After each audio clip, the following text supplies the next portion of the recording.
As you stood by episode 7।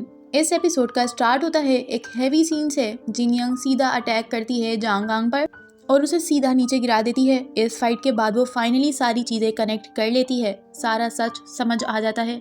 और दूसरी तरफ मिस्टर मा जो फिक्सर है वो टाइम पर पहुंचकर उनसू की जान बचा लेता है। सोबेक कॉल करता है हीसू को और वो अपसेट होती है। इंसू बार बार अपनी लाइफ को खतरे में डाल रही है सिर्फ और सिर्फ हीसू के लिए। उनसू उसे एक्सप्लेन करती है कि वो सिर्फ हीसू के लिए नहीं बल्कि खुद के लिए भी ये कर रही है, क्योंकि पहले वो डोमेस्टिक अब्यूज को नजरअंदाज करती रही और अंदर ही अंदर वो गिल्ट उसे खाए जा रही है। इसीलिए वो अपनी गिल्ट को सही करना चाहती है, खत्म करना चाहती है। सोबेक वार्निंग देता है रिवेंज से कोई प्रॉब्लम सॉल्व नहीं होती। एक फ्लैशबैक आता है, सोबेक ने अपने बेटे के मर्डरर को खुद मारा था, फिर भी वो अब तक ट्रॉमा में है। इसके बावजूद भी वो हेल्प करने का फैसला करता है क्योंकि जांग कांग की सेफ्टी की जिम्मेदारी उसकी थी। फिक्सर सोबेक को ये बता देते हैं कि अब जिन यंग भी उस केस में घुस चुकी है। जिन यंग फुल विलन मोड में आ जाती है, जांग कांग को ड्रग दे देती है, उसे कार ट्रंक में लॉक कर देती है और कार को अपनी मॉम के गैरेज में पार्क कर देती है और जिनपियो के फोन को इरेज करके सारा डेटा क्लीन करके एक नदी में फेंक देती है। इसी पॉइंट पर जिन यंग को ये पता चलता है कि उसकी मॉम एक ड्रंक है। जिन यंग उसकी DUIs को कवर करती रहती है क्योंकि वो चाहती थी कि उसका बैकग्राउंड बिल्कुल क्लीन रहे। उसका ड्रीम है कि वो फर्स्ट फीमेल कमिश्नर बने। वो बैकग्राउंड चेक और इंटरव्यू पास कर लेती है, बट कमिश्नर उसे वार्न कर देती है कि अपनी रेपुटेशन को कभी खराब मत करना। आयरनी एग्जैक्टली वही तो हो रहा है। जिन यंग डिसाइड करती है कि वो जिनपियो को एक लविंग हस्बैंड शो करेगी और हीसू को एक फ्रॉड, अनस्टेबल और वायलेंट फ्रेम कर देगी। वो अपने कुलीग चोई ग्योंगू को भी मैनिपुलेट करती रहती है, कहती है कि हीसू खुद को हर्ट करती है, पैरानॉइड भी है और शायद सिक्योरिटी गार्ड को उसी ने मारा है। हीसू को एक बहुत बुरी इंसान फ्रेम करती है।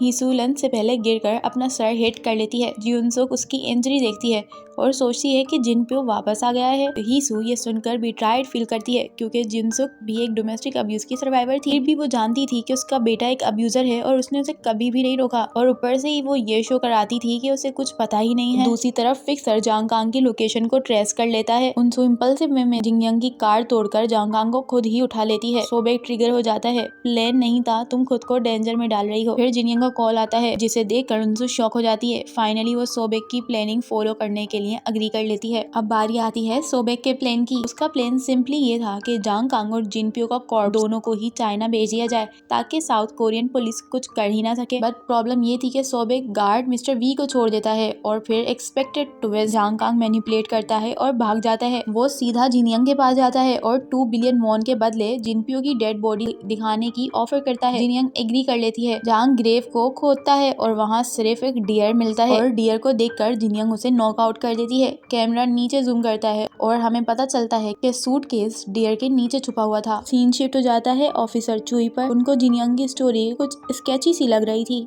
उसे याद आता है कि वो उस दिन वहाँ था जब हीसू ने अब्यूज रिपोर्ट करने की कोशिश की थी। वो हीसू के डॉक्टर के पास जाता है, उनसे मिलता है और कंफर्म कर देता है कि जिनपियो वाज अब्यूसिव। तो गिल्ट फील करता है और हीसू को रिपोर्ट वापस दे देता है। हीसू उस रिपोर्ट और डॉक्टर की रिपोर्ट दोनों को फाड़ कर फेंक देती है, probably fed up with the entire circle। अब जिन यंग कॉल करती है, फेक एक्टिंग के साथ ड्रामा करती है, मैंने जिनपियो की बॉडी को ढूंढ लिया है और उनसू ने जांग को मारने की कोशिश की। अगर तुमने सुसाइड नहीं की तो मैं तुम्हारी मॉम और उनसू को मार दूंगी। एंड शी स्टार्टिंग मैनिपुलेट हीसू इमोशनली कि उनसू तुम्हारे लिए खुद को खतरे में डाल रही है तो उसके लिए मर जाओ ना। 6 लेवल साइको। उनसू सजेस्ट करती है कि सब लोग सोबेक के घर छुप जाएंगे और हीसू अग्री कर लेती है। सॉफ्ट नॉस्टैल्जिक टोन में बात करती है, पर जैसे ही उनसू थोड़ी सी डिस्ट्रैक्टेड होती है हीसू क्वाइटली स्लिप कर जाती है। अब सीन सीधा शिफ्ट हो जाता है हीसू पर, जो कि अपनी कार ड्राइव करके कहीं जा रही है। उसकी कार एक जगह पार्क थी, डोर्स लॉक थे और उसका इंजन चल रहा था। कार के अंदर कार्बन मोनोऑक्साइड फिल हो रही थी।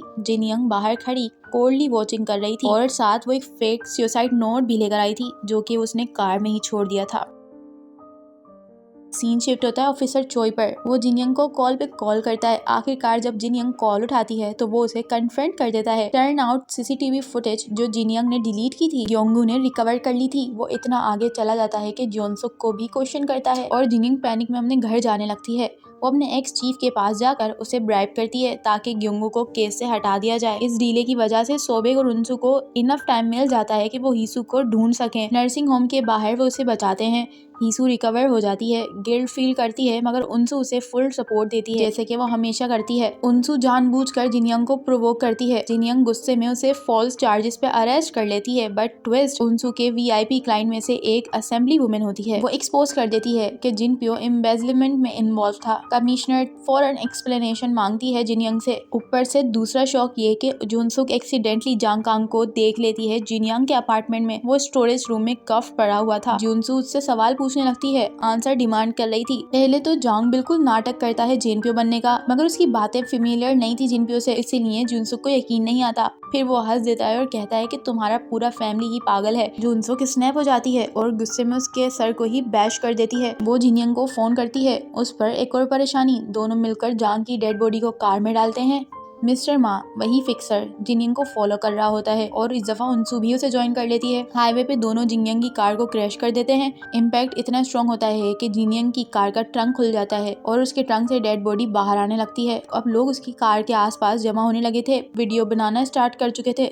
वो दोनों पैनिक हो रही थी। पुलिस आ जाती है जो कि जिनयंग और जुनसुक दोनों को अरेस्ट कर लेती है। अब सीन शिफ्ट हो जाता है उससे थोड़ी देर पहले। यीशु को अभी तक कुछ पता नहीं होता, वो बस गिल्टी फील की जा रही है कि उनसू उसकी वजह से खतरे में है। जिनयंग उसे कॉल करती है और मेंटली मैनिपुलेट करती है, मैं उनसू को मार दूंगी, तुम्हारी सुसाइड प्लान को सैबोटेज कर दिया है उसने। जब सोबेक ये बताता है कि जिनयंग उनसू के पीछे जा रही है तो यीशु पैनिक हो जाती है। उनसू को कुछ हो गया तो वो ग्योंगो के पास जाकर खुद को सरेंडर कर देती है। वो कन्फेस करती है कि मैंने जिनप्यो को मारा है और यही रीजन है कि जिनयंग उसे और उनसू दोनों को टारगेट कर रही थी। अब you all be wondering what happened in the trial. अब यीशु को देख के उनसू ने भी सब कुछ कन्फेस कर दिया था और दोनों का जॉइंट ट्रायल होता है। सोबेक उन दोनों के लिए एक टॉप लो फर्म हायर करता है। मिसेस जो बहुत रोती हैं उनसू को ऐसे बर्डन उठाते हुए देखकर। मिस्टर जो कोर्ट रूम में कभी नहीं आते। यीशु पूरी जिम्मेदारी ले लेती है। ही कन्फेसेस प्रीमेडिटेटेड मर्डर। उनसू भी कन्फेस कर लेती है कि उसने डोमेस्टिक अब्यूज को इग्नोर करके गलती की थी और इसी गिल्ट की वजह से ये सब किया। वो कहती है कि चेंज करने के लिए कभी लेट नहीं होता। ये बातें मिसेस जो को फाइनली करेज दे देती हैं वो अपने अब्यूसिव हस्बैंड को छोड़ दे।